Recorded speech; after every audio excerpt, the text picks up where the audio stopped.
ఏమైనా పాకిస్తాన్ బార్డరా? లగచర్ల నిర్బంధాన్ని ఎత్తేయాలి. మహిళా సంఘాల నేతలపైన దౌర్జన్యం ఏంటి? ఫ్యాక్ట్ ఫైండింగ్ కమిటీలను అడ్డుకోవడం అంటేనే సర్కార్ తప్పు చేసినట్టు. వాస్తవాలను తొక్కిపెట్టేందుకు ప్రభుత్వం ప్రయత్నం. కేటీఆర్ నీకేమైనా ఉందా కొంచెమన్నా? ఏనాడన్నా అదే సంఘాలతోని వాళ్ళతోని వీళ్ళతో ఏమైనా మాట్లాడినవా? ప్రభుత్వాన్ని మాలాంటి వాళ్ళని ప్రశ్నించాలా? పోయిన మహిళా సంఘాల నాయకులు అట్లాంటి వాళ్ళు ప్రశ్నించాలి. మీకేం అర్హత ఉన్నది? మీకేం అర్హత ఉన్నది? వాళ్ళని హింసించి ఇప్పుడు ఏ మహిళా నాయకురాలు అయితే పోయిందో సంధ్య గారు, ఆమె మీద ఉపా కేసు పెట్టిన దరిద్రులు కదా మీరంతా. ఆమె మీద ఉపా కేసులు పెట్టిన దరిద్రులు మీరంతా. ఇదే సంఘాల మీద మీరు దేశద్రోహం కేసులు పెట్టిరు. ప్రొఫెసర్ హరగోపాల్ మీద పెట్టిరు, సంధ్య గారి మీద పెట్టిరు, ఒక అడ్వకేట్ ప్రజల కోసం కొట్టాడని చిక్కుడు ప్రభాకర్ గారి మీద పెట్టిరు. ఇట్లాంటి వాళ్ళ మీద, గాద ఇన్నయ్య గారు లాంటి వాళ్ళ మీద కేసులు పెట్టిరు. ఎంతమందిని చేర్చిరు మీరు? ఇట్లా అడ్వకేట్ల మీద పెట్టిర్రు, పత్రికా ఎడిటర్ల మీద పెట్టిర్రు. మళ్ళీ ఇవాళ మీకు ఫ్యాక్ట్ ఫైండింగ్ కమిటీ అని గుర్తొచ్చిందా? నేనేమంటున్నా, అక్కడికి వెళ్తున్న వాళ్ళని అడ్డుకోవడం అన్నది దుర్మార్గం. కేసీఆర్ బాటలోనే రేవంత్ రెడ్డి మీరు ప్రయాణం చేస్తున్నారు. నిన్న హరగోపాల్ గారు చాలా క్లియర్గా చెప్పారు, ఎప్పుడైతే పోలీసులకు మీరు అధికారం పరిమితికి మించి కట్టబెడతారో అప్పుడు ఈ ప్రభుత్వం పతనం దిశగా వెళ్తున్నట్టే లెక్క. ఏమవుతుంది? ఇప్పుడు అక్కడికి వెళ్ళిన ఆ ప్రజా సంఘాల నాయకులని అక్కడికి తీసుకెళ్తే, మీరే అక్కడికి వెళ్ళి చూపిస్తే తప్పే ఉంది? మరి ప్రజాపాలన అంటే అదే కదా, ప్రజాస్వామ్యం డెమోక్రసీ అంటే అదే కదా. ఇప్పుడు ఈయన మాట్లాడబట్టే ఇట్లాంటి వాళ్ళకి మీరు అవకాశం ఇస్తుంది. ఈ అవకాశం రేవంత్ రెడ్డి ఇస్తున్నాడు, ఈ అవకాశం గవర్నమెంటే ఇస్తున్నది. వాళ్ళని సాఫీగా వెళ్ళనిచ్చుంటే ఇప్పుడు ఈయన మాట మాట్లాడేటోడా?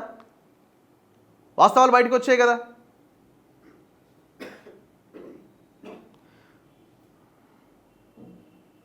ఒక్కసారి పిఓడబ్ల్యూ సంధ్య గారికి కాల్ చేద్దాం, ఎందుకంటే వీళ్ళంతా అక్కడికి వెళ్ళడానికి ప్రయత్నం చేసినారు.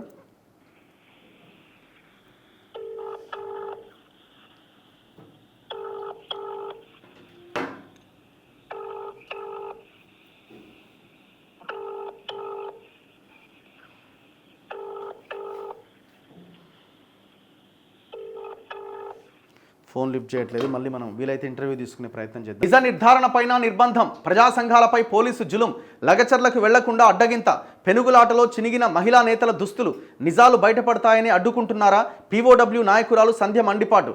లగచర్ల పాక్ బార్డర్లో ఉందా? కల్లోలిత ప్రాంతమా? సామాజిక కార్యకర్తలపైన ఇదేం దౌర్జన్యం? కేటీఆర్ జరిగిన ఈ దాడిని, వాళ్ళని అడ్డుకున్న విధానాన్ని ప్రతి ఒక్కరూ తీవ్రంగా ఖండించాల్సిందే. ఈ రాష్ట్రంలో, ఈ దేశంలో ఇలాంటి దుర్మార్గమైన అరాచకం సృష్టించే ఏ ప్రభుత్వాన్నైనా కడిగి పారేయాల్సిందే. కానీ సందులోకి కేటీఆర్ బీఆర్ఎస్ దూరింది చూడండి, అంతకంటే దుర్మార్గం ఇంకొకటి లేదు. ఇదే పీఓడబ్ల్యూ సంధ్య గారి మీద ఉపా కేసు పెట్టిరు, దేశద్రోహం కేసు పెట్టిరు దొంగలు. ప్రొఫెసర్ హరగోపాల్ మీద నేను ఇంతకుముందు చెప్పిన కదా ఎవరెవరి మీద పెట్టిరన్నది, ఇంకా చాలామంది ఉన్నారు. మేము అదే అంటున్నాం, ఆయనకి మీకేం తేడా ఉంది? ఆయన కేసులు పెట్టి, దేశద్రోహం కేసులు పెట్టి ఎక్కడెక్కడ వాళ్ళని నిలువరించే ప్రయత్నం చేశారు. ఆనాడు వాళ్ళని నిలువరించే ప్రయత్నం చేసినా, ఎన్ని కేసులు పెట్టినా ఇట్లాంటి వాళ్ళు భయపడలే, రోడ్ల మీదకి వచ్చి కొట్లాడిరు ప్రజల కోసం. ఈనాడు కాంగ్రెస్ పాలకులుగా ఉన్న వాళ్ళు ఆనాడు ప్రతిపక్షంలో ఉండి ఇట్లాంటి వాళ్ళని దగ్గరికి తీసుకొని వార్ రూమ్లని, ఆ రూమ్లని, ఈ రూమ్లని చర్చలు జరిపి మీరు అధికారంలోకి రావడానికి వీళ్ళంతా కారణమయ్యారు. మరి వాళ్ళ మీద ఏ రకంగా మీరు దాడి చేస్తారు? ఇది అన్యాయం, దుర్మార్గం, అరాచకం కదా. ఫస్ట్ ప్రభుత్వం వాళ్ళందరికీ పిలిచి క్షమాపణ చెప్పండి, తప్పు జరిగిందని. వాళ్ళని మీరే వెంట పెట్టుకొని తీసుకెళ్ళండి లగచర్లకి.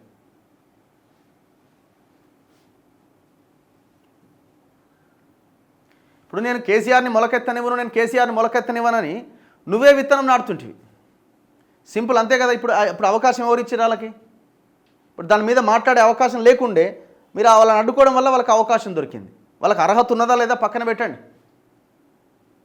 నేను కేసీఆర్ని మొలకెత్తనివ్వనని మీరే చెప్తారు, విత్తనం నాటేది మీరే ఆ పక్కన.